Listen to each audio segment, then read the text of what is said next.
ที่มาแต้มเจอกัน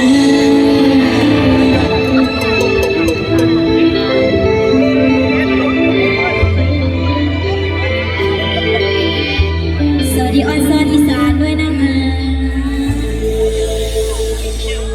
แสนตะเวนจ้านอนยืนกันน้ำตาหลดไม่สุดเหงาเอาบอกคือเก่าแล้วให้ควรเขาว่ายืนในข้าให้รู้บ้านแววงานมาเร็วนักมาคนโจนะยืนดูเตา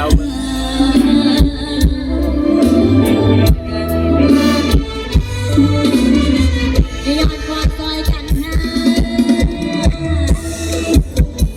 เอาใจใส่หมอดังนาในพี่ก่อนก็แล้วกันนะโอ้ยเสียงพี่ก่อนก็แล้ว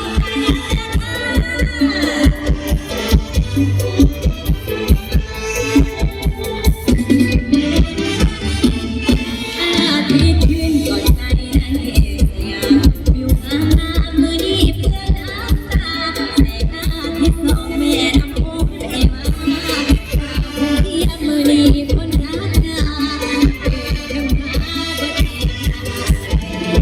มือมันจอยต้องเรือพร้อมคำสัญญาบ่มีความหมายจะปล่อยให้มาสิหาอยากแค่สิบ่ลงหอยเด็กน้อยตาน้อยบ่เข้า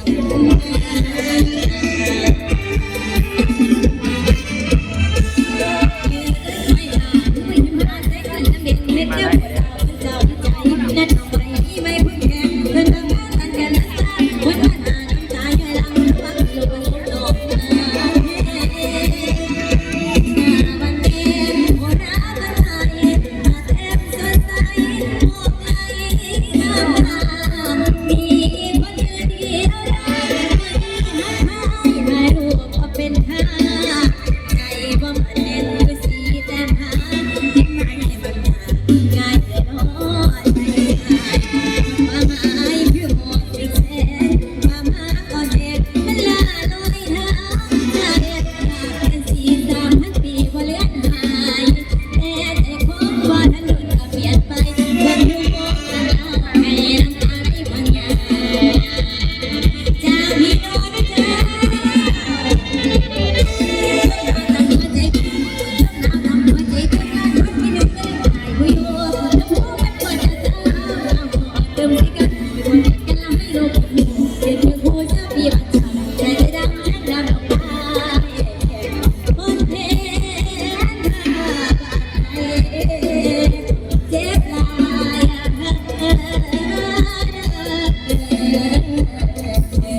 เ